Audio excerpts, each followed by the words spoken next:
Suranış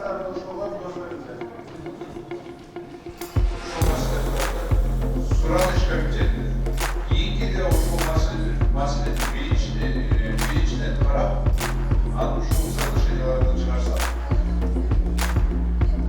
bunlar 300 dönem bu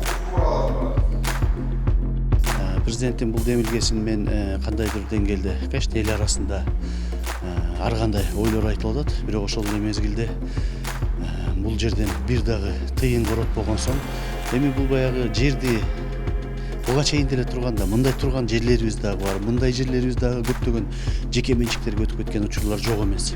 Ошол себептен мен ойлойм, бул кандайдыр деңгээлде мамлекеттин алдыга жылышына бирден бири дагы бир өбөлгө деп ойлойм.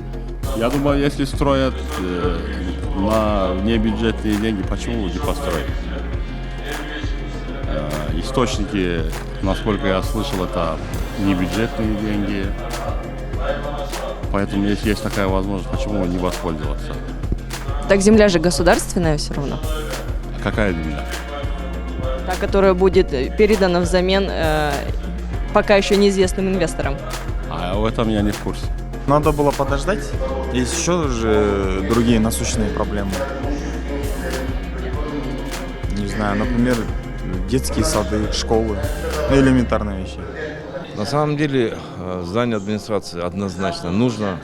До каких пор президент будет сидеть в здании, например, с правительством-то. Ну, правда, он на сегодняшний и глава правительства, но не надо забывать, что он и глава государства тоже. Я думаю, что это однозначно на сегодняшний день очень надо. Второй вопрос.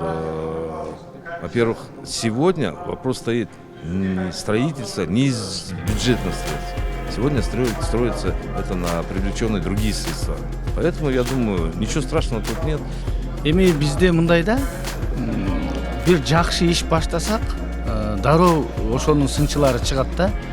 Мына биз көп эле жолу айтып жүрөбүз, мына башка өлкөлөрдү айтпайлы, постсоветтик өлкөлөрдүн баарында жаңы ошондой ак үй курулган да, президенттин сарайы. Бул абдан керек. Бизде имидж дегенде бар да мамлекеттинчи өлкөнүн. Аны да ойлош керек. Я думаю, что с одной стороны, чтобы разгрузить центр, я думаю, что это нужно. С другой стороны, конечно, есть вопросы более важные, которые нужно решать. Она, в принципе, и строится во благо города.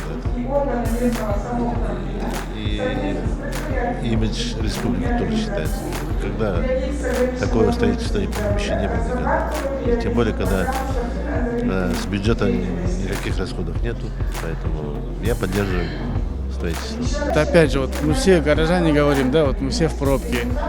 Давайте этот вопрос решать пробок. А как их надо решать?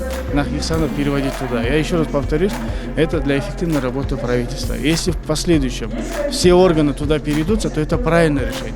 А если это только одно ведомство, то есть это одна администрация только переводится, тогда я считаю, это чуть неэффективно. Для этого надо всех переводить туда.